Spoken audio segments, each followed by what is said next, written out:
So, as Matt said, my name is Brandon Schlichter. I am located right outside Columbus, Ohio. I just bought a construction firm in Rockford.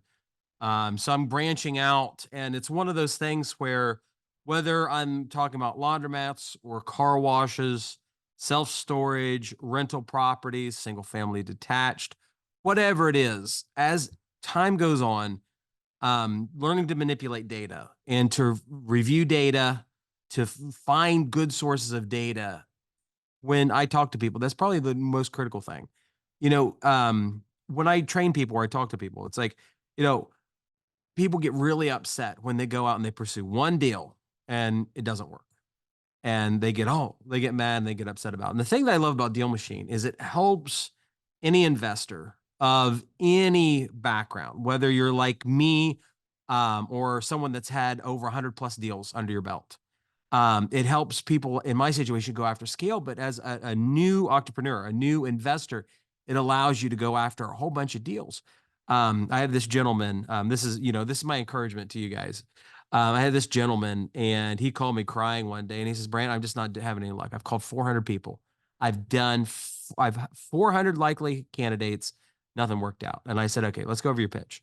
And he went over the pitch. It was miserable. I said, "Okay, after 400 calls and contacts with owners, I was going to hope for you to have a better pitch than this point." I said, "But tell you what, you haven't had anybody, you haven't given up yet. So you're doing better than the average bear. Let's go out. Let's look at 100 other locations. And at the end of the phone call, ask them why they said no. And then over the next calls, let's figure it out." So he called me crying again 2 weeks later, and he says, "Brandon, I got my first deal." And I said, "That's awesome. How many calls did you have to make?" And he said, "I made 20 more calls." And every time they said no, and they didn't tell me to go screw myself and that I should go jump in the lake or whatever. I asked them, "Why did you say no?" And they gave me an answer. And every call that I had, I got a little better. And I said, "This is awesome. Go call the original 400 people that you called. Tell me if you can get any more deals." Called me again 2 weeks later. So now we're a month after the initial call, and he said, "I got 6 more deals." And the thing I find out with people is if you go through the process, you go and look at deals, everybody has the ability to be successful, whether you're a salesperson or not. I've been in sales since '06. I got my real estate license in '06, and I'm in a world of sales. And the thing that I find out is the ability to prospect and finding leads. And DealMachine has by far been the best piece of software that I've found that helps me go about that. Now, in my world, I'm mostly going after right now construction projects, rundown commercial spaces to bid. I'm looking at laundromats, car washes, and a little self storage. And the nice thing that I've found with DealMachine is it doesn't really tell me that I have to go after one of those things. The system in DealMachine is so powerful, so exp- eh, eh, I'm trying. Oh, and I'm fumbling for words. It's such an expansive type of software that whatever you want to do, you can go after.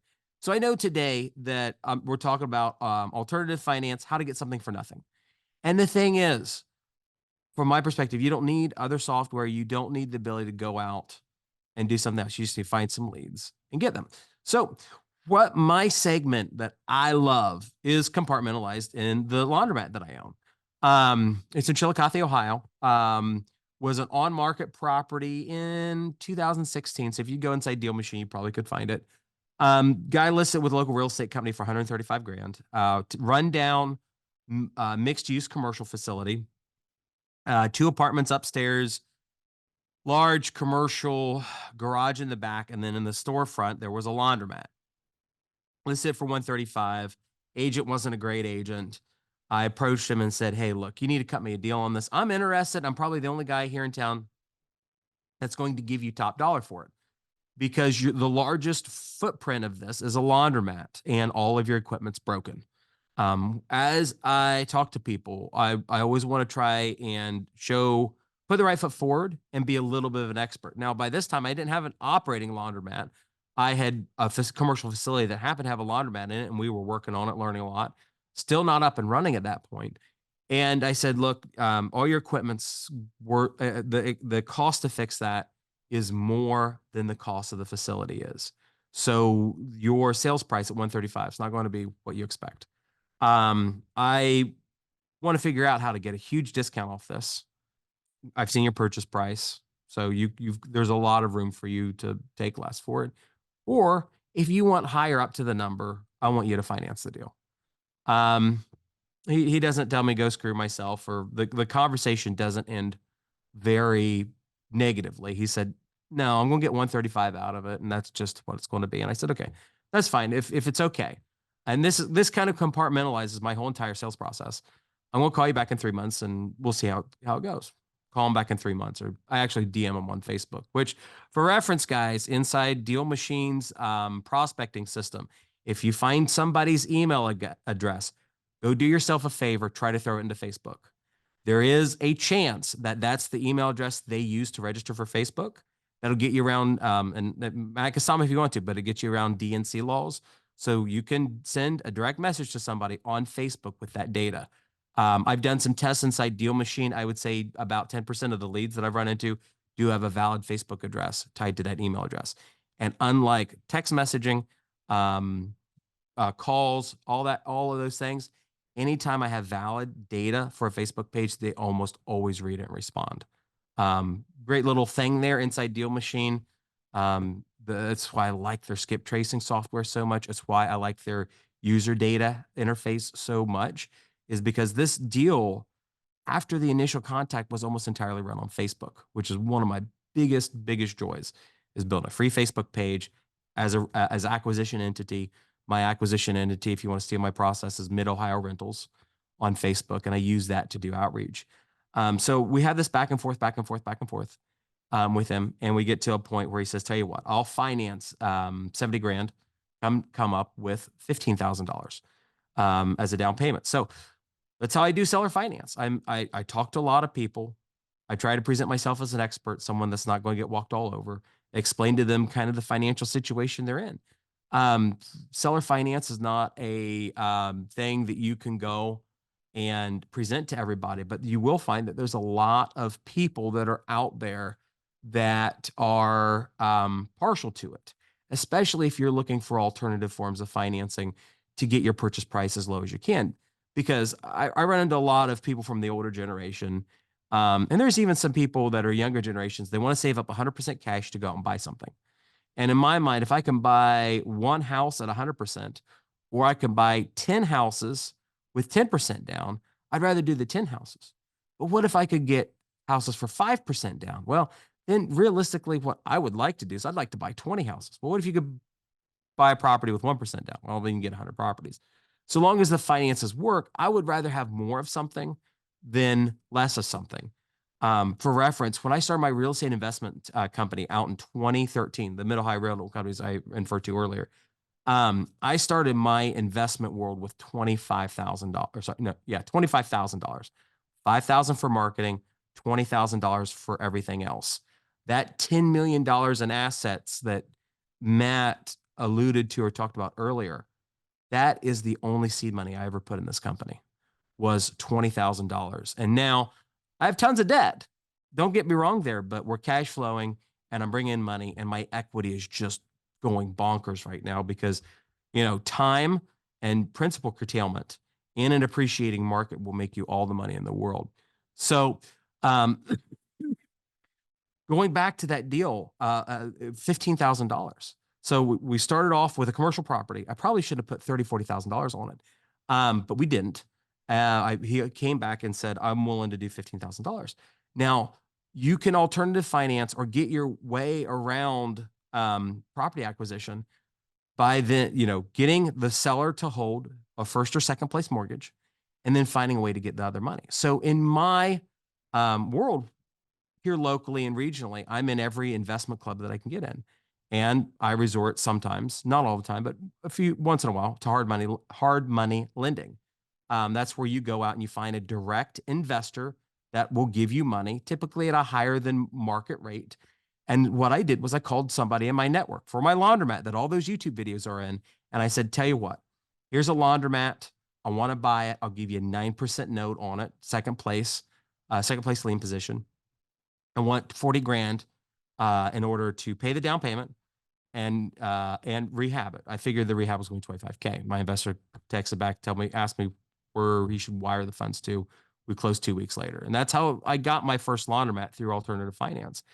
And the thing that I find out is if you want to get a deal with the least amount of money out of pocket, you got to look at a lot of deals. From what I've seen, for that full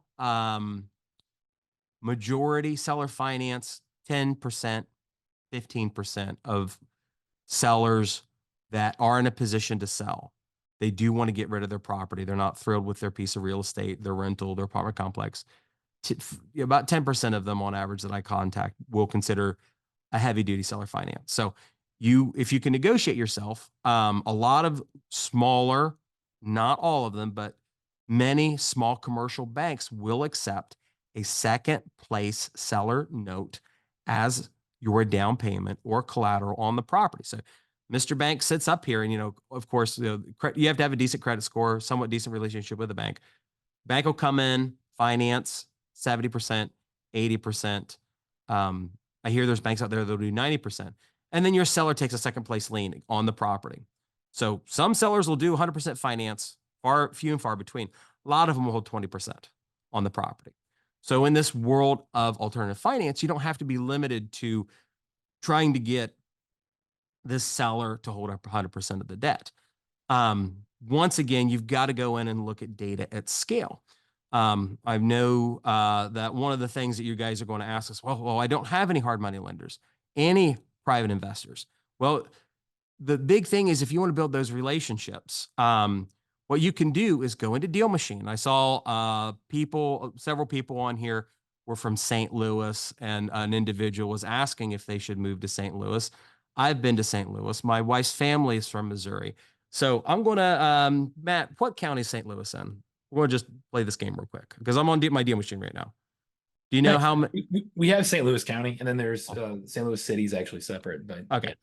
So on DealMachine, if I want to go from the high level and get the highest amount of leads, generally speaking, what I'm looking for is a large, St. Louis, there we go. So I'm going to throw St. Louis in here. And what I want to do is find a list of properties, non-owner occupant primary properties in St. Louis. And what you can do is you can find your local list of who are the hard money lenders, who are the people that are actually out there with money. And what you do is inside DealMachine, because I just pulled the list, I'm not telling you to do something that doesn't work. Build up a lead list of non-owner occupieds, and you're going to be you might be hitting that export limit pretty quick. Non-owner occupieds, neighborhood that you're interested in, general vicinity. I like doing it on the county level. DealMachine will print out the lender to a specific area. I don't know if you knew this, guys, but a lot of people that do IRA lending out of a retirement fund, 401k, or they're just a hard money lender, their names on those mortgage documents. And if you use DealMachine, you can find the names of the people or the names of the companies that are hard money lending in your area. And I've used, it was worth my time back in the day to actually go physically to the recorder's office and do a search on their hardwired PCs back when everything was online, looking through a rental high area. Because, I'm in a town of 13,000 people. There's just areas where every house on a street's a rental. I go and pull the mortgage data for the county or that street, which is very much not easy. And then you look at Sage Management, LLC is a lender. Well, I've never heard of them. XYZ Pavement Company, FBA. Like, who the heck is that? And what I started doing back in the day, this is a long time ago, was finding out who are those companies, who's the registered agent. And through that, I've encountered a ton of private and hard money lenders. Now, back in the day, I was spending 10, 20 hours to go find those kinds of people. I just checked on DealMachine and found that the mortgagee data or the mortgagor data is on there, and it's pretty high quality. The big thing is learning to have those conversations. And, one of the most endemic things that I run into with people in general is they'll say, well, I want to learn about it. And it's like, from my perspective, the best strategy is to learn by doing. So just get out there and do it. And you're going to fail on the first few. And that's okay, because it doesn't matter. Even the most experienced guys have failure rates that are pretty solid. Thanks for listening to the DealMachine Real Estate Investing Podcast. Please leave us a review and follow along wherever you're listening to your podcast.